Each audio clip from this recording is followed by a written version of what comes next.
Political Capital is brought to you by Uber Canada. Learn how Uber and Mad Canada are reducing impaired driving at uber.com/home soon. CHEK Podcasts.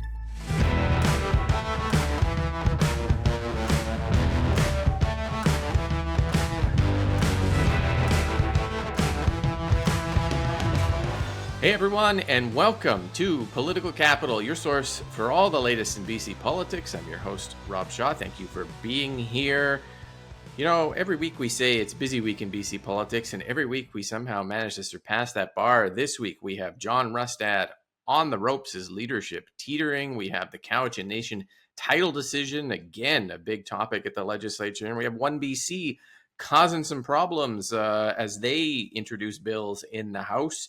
So we're going to get into all of that by bringing in the pod squad. Jeff Ferrier, Jillian, Oliver, and Allie Blades is off this week, but she'll be back next week. Thank you, Jeff and Jillian, for being here. So, of course. No, but, well, you didn't have to. So just thank you, just in case you didn't have to be here. Fair. All right. See you later. Okay, yeah. We're going to come into our first topic, which is the continued implosion of BC Conservative leader John Rustad. He lost his fifth MLA this week. That's 5 MLAs in 7 months. Penticton's Amelia Boltby quit, roasted him, and then he functionally kind of lost the BC Conservative board, which put a letter out calling on him to resign. Here's Rustad's response to that. I will not be resigning, thank you. They can't force you to resign either, can The Constitution's online for anybody to read if they would like. My understanding from the Constitution is there's only one way for a leader to be removed, which is to resign or through a leadership review. We finished the leadership review process. 71% of the members that voted, I voted in favor of me staying on as the leader. Okay, that's John Rustad saying, no, I'm not resigning. Can't make me resign.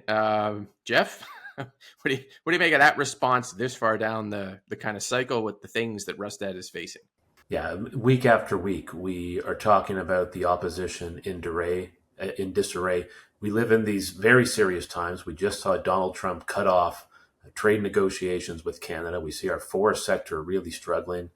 In Ontario, we see car plants shutting down and going south of the border. And what we have from the Conservatives is a very unserious opposition focused on their own internal machinations. We need an opposition holding the government to account, making sure that what government is doing is in the best interests of British Columbia, that they're doing the absolute best that they possibly can. And they've just become a comic sideshow, and we need them to do better. Jillian, they're sort of stuck in this kind of stalemate now. You've got the board wants Rustad out, but they can't make him. Rustad, it sounds like, wants the board out, but he can't make them. And then MLAs are kind of leaving and sort of grumbling and want to hold votes. Like how tenable is that, do you think? I don't think it is tenable at all. I think the party boards and leaders are sort of independent from one another in order to sort of have a accountability and balances on one another's power within a party. So you're right, they can't get rid of each other. Rustad passed that leadership review in the summer, but it was kind of like the worst case scenario because he didn't get a very high rating, only 70%, and it was fraught with issues. Only about 1,200 people voted in it, and he was never elected as leader in the first place. He almost came to the leadership accidentally, and so I think what you're really seeing is the failure of the party to really go through that process that leaders normally have, where they gain a mandate from membership, and then the party has clarity of direction. Maybe not everyone agrees with it, but at least somebody won fair and square through a process that was relatively trustworthy, and then everyone can kind of move forward towards the next election. I think without the Conservatives ever having had that conversation, especially because they are a new party, they're going to continue to struggle with clarity, and that's why they're unable to perform their role as opposition. Mm-hmm. They seem to have very different opinions in some ways about what they should be doing there, the MLAs that are there. Jeff, is Rustad the problem, or is like the next leader just going to face the same thing, do you think? If there is a next leader. Yeah, I think that John Rustad in his head thinks he's doing the best thing for the BC Conservatives. You think of the chaos that the Conservatives are going through now, with the leader going through people's phones, with people en masse being ejected or leaving the party, with him gracelessly talking about how one of them is a hysterical female and is a supporter of terrorists. But you think that's crazy? Let's have a leadership race. Let's see what happens to that party, the BC Conservatives. If they go through a leadership race, it's going to drift further to the right. It's going to become more unelectable. And I think in his mind, John Rustad is saying, I got to hold on here so that I can prevent that happening, so that come the next election, we have something viable to put to the voters, and not something that's going to be completely unelectable. It's interesting because theoretically, if we had an election right now, it feels like the Conservatives would just kind of implode. I know people talk about this rumor again and again, Jillian, but like, is there any scenario you think where someone tries to take advantage of, like, Premier David Eby looks at this chaos and says, man, like, maybe I can make this as a win for me. Maybe I can turn this into something bigger. Like, everyone seems to kind of simmer around that issue a bit. A couple of months ago, I would have said, for sure not. I think that hasn't been on the Premier's mind, and there's been no indications that it has. But I mean, it's got to be tempting at this point. And they have the narrowest of majorities. They've got to work with the Greens, who have a new leader who said that she wants to rip up their agreement on, and it would be very easy to manufacture a snap election under these conditions, I think. I think it is risky because, the Premier has said himself, it's troubling that they're not polling higher given the state that the Conservatives are in. But I think, with every continued slip up that the Conservatives continue to make, it's got to be tempting. So I don't think it's off the table anymore. Yeah. What do you think, Jeff? Look, I will say that it's very unlikely there'll be a snap election. The government is very busy trying to advance major economic projects to keep people working and reduce the deficit at a time where Donald Trump has got is coming after us. But I will say this for John Rustad: there are precedents of leaders who have been in a situation where members of their caucus have come after them, have tried to make them resign, where it looked like that party was in disarray, and then they've gone on to form government. Jean Chrétien had Paul Martin behind the scenes plotting against him, and all Jean Chrétien did was win 3 consecutive majority governments. And Christy Clark, remember going into the 2013 election, there was a club called the 801 Club, which is, 1 minute after the votes are tallied, folks were counting on forcing her out within a minute of the ballots being counted. And she won. She ran a very strong campaign and won. So, maybe John Rustad can pull this out. We'll have to wait and see. Yeah. I mean, that is the flip side of an early election call, is he maybe somehow captures lightning in a bottle, and next thing you know, he's got everyone around him. Who knows? But every week it seems like Rustad is just sinking deeper and deeper into what appears to be a kind of inevitable outcome. Even Ophelia has opinions about John Rustad, but we're not going to get to those because we're going to go to a commercial break first. Come back with some more political capital discussion on all the events in BC politics. We're going to go into the Cowichan Nation decision next. We'll be back with more after this.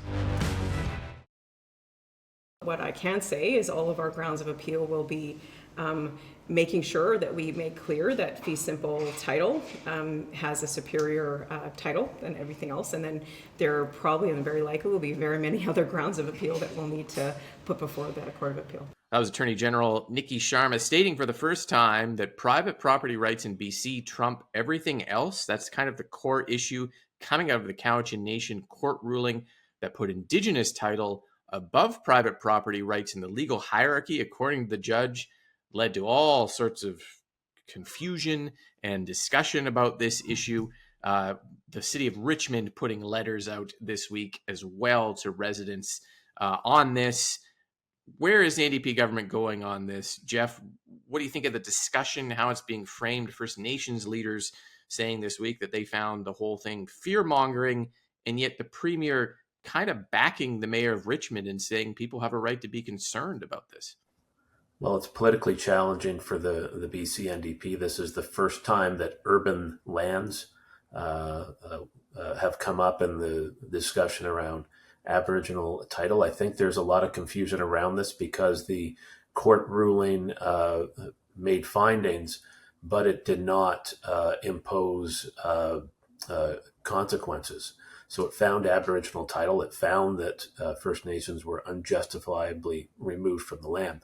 But they said now it's up for negotiation on how to, make those First Nations whole. First Nations have said in the court that they're not coming after private land, but the court ruling said that if private land could be part of the compensation package, and it didn't preclude that. So now you have this situation where government has on the one hand First Nations with a court ruling on their side and a history that would suggest there needs to be reconciliation. On the other, you have hardworking folks who've worked hard, play by the rules, paid their taxes, bought a home, the biggest investment they've ever made, and they're worried as heck. So it's quite a conundrum, and I think it explains why the NDP's gone to the courts to provide more clarity on this and to take the problem away, which they would absolutely really enjoy, I have no doubt.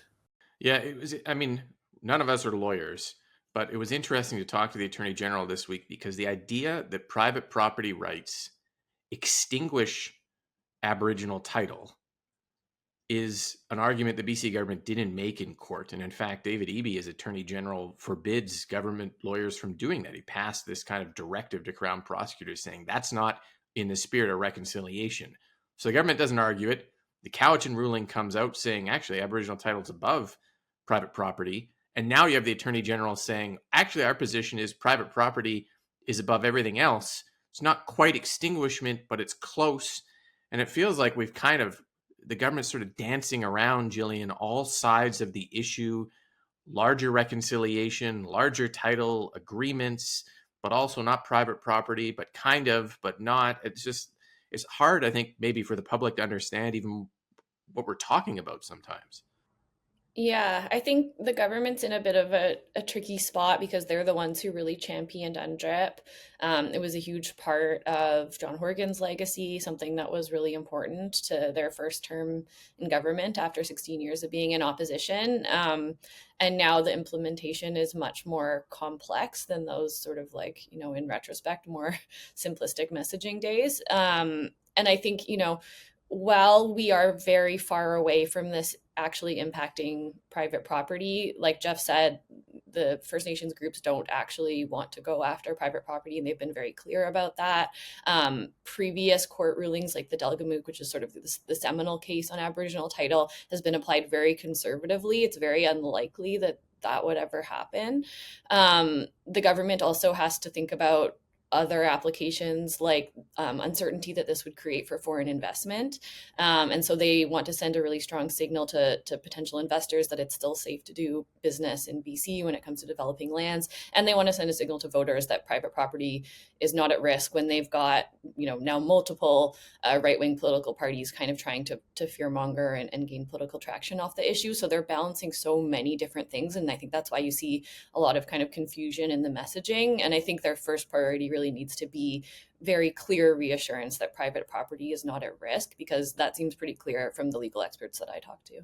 Yeah. And Jeff, Malcolm Brodie, the mayor of Richmond, who sent these letters out that sparked all of this, said, hey, listen, support reconciliation, but it was never explained to me and to our residents that reconciliation involves people losing their homes. And that concern is what he is highlighting in his letter. I'm not saying that is the case. Lawyers are sort of debating that, but that core issue of support the idea, but the outcome where we're at in the courts is not where we want to be. That's a tough one for the NDP. Yeah, it's not that property is not going to be part of the compensation. What's got Richmond worried is that, according to the law and the rulings, that it could be. And if you think that it's not confusing enough already, wait until we get into the substance of the appeals, because it's not just the governments of Canada and BC and Richmond that are appealing. Cowichan are appealing too, and so are the First Nations. Cowichan because they asked for a larger land mass to be recognized as under Aboriginal title. They'll be arguing for that in the appeal. you also have other nations, Musqueam, saying, look, we have as much rights over that land as the Cowichan, so we need to be figured into this as well. So at the end of the day, really challenging for government, a lot of confusion for folks in Richmond, and I think it's responsible for local governments to talk about this with residents and try and get a shared sense of understanding of where things are at and what's at risk. Okay, we're going to take a quick break, come back talking about OneBC and their activities this week. We'll be back with more Political Capital after this. I rise today to introduce the Land Acknowledgement Prohibition Act. Land acknowledgements are the anthem of a suicidal nation. Well, that's OneBC leader Dallas Brody with quite an introduction there to her private member's bill that would make it illegal for publicly paid people and organizations to say out loud Indigenous land acknowledgements. It was defeated.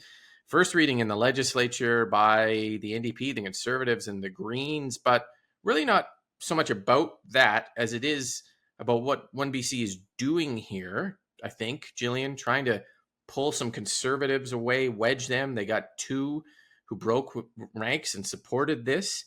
And then, painting the NDP and the Conservatives to get like all sorts of things that are underpinning this outside of the issue, whatever on that, I guess. But what do you think of this? Yeah, I mean, we've talked about this on the show too. I think it's very interesting to see her use what was originally the Conservatives' playbook against BC United, now against John Rustad and the Conservatives. It doesn't seem to be showing any signs of letting up. I think it's also a very similar interpersonal dynamic where when you kick someone out of a party, then they've got a bone to pick with you. And often when you're talking about politicians, there's big egos, people are passionate, they've got nothing else to do other than to try to undermine you. And I think, that's obviously, goes to the challenges that Rustad is facing with his own leadership that we talked about earlier in the show. I think it raises a lot of questions about the system that we have of allowing someone who doesn't have a mandate for voters, for their party, to have this kind of platform. You only need 2 MLAs and you get questions in question period. You get a lot of resources to be producing content that is not supported by the public necessarily. So it's a very new and somewhat disturbing trend, I think, in the legislature these days. Yeah, Jeff, on that issue, the bar on party status was lowered by the NDP in 2017 to get to 2 people for the BC Greens. But what the issue I think Jillian raised is that you can break away from any party at any moment and get a buddy and form a new party and start talking about things that voters never voted for or wasn't even part of the election discussion last time and have a sort of platform to do it. There was no mention that I remember in the election about making it illegal to do Indigenous land acknowledgements or the OneBC bill the other week that would ban gender-altering surgery for minors. And yet they are on the floor of the legislature now. Yeah, or banning immigration or calling medical assistance in dying government killing people. My view on that is that only parties whose MLAs run under the party banner and win enough seats should be able to form an official party. If folks want to break away and form a party of their own, they should resign their seats, go to a by-election and get a mandate from folks. This is not an insubstantial amount of money that these 2 MLAs get. I think it's around $700,000 they got for breaking away and doing their own thing. That strikes me as a irresponsible use of taxpayer money and lacking in fairness. But I'm a little bit more worried about OneBC and where that's going than others. For the political class, this isn't an issue. The views are grotesque. But when you consider the conditions we're in, where the middle class is on the decline, where respect for authority and traditional family values are receding in as shared values of the public, when the world is dangerous, these are the conditions that give rise to authoritarian wishes amongst the electorate. And if we're not careful And you see this on social media. There's a big market for what these folks are saying. If we're not careful, OneBC may be next election's BC Conservatives. Yeah. Well, Jillian, to build on the point you made earlier, if this is the playbook Rustad used against Falcon, how do the Conservatives or whatever party counter that playbook this time around, if it's even counterable? Well, I think it goes back to what I said, is the fact that they never hashed this out internally through a leadership election. Jeff made the point that that's going to be very messy, but I really think that it is a necessary process that parties have to go through. It's a huge question for right-wing parties right now, where you see this sort of like creeping far-right culture war stuff coming in from the States. But you do see successful Conservative parties, like a strong official opposition federally, Conservatives in Ontario. And I think in both those cases, you have very strong, decisive leaders who are effective caucus managers. And I think John Rustad is continuously proven to fail on both those points. And having a strong leader is about vision and what you're offering the public, but it's also about those internal leadership skills, which you don't, if it's going well, you don't see them. So we don't talk about it a lot, but that when it spills over into the public because it's going badly, then it becomes a huge issue. And I think a leadership contest is not just about, the vision, but it's also about folks who have worked with those MLAs or potential leaders having a good sense of who they are as managers, and being able to make an assessment based on that. Yeah, great points. I agree with all that. Thank you, Jeff and Jillian, for being here and helping us break this down this week. Thank you for watching. Make sure you subscribe to the audio podcast for extras and the YouTube version of the show. And we will be back next week with all the latest in BC politics here on Political Capital.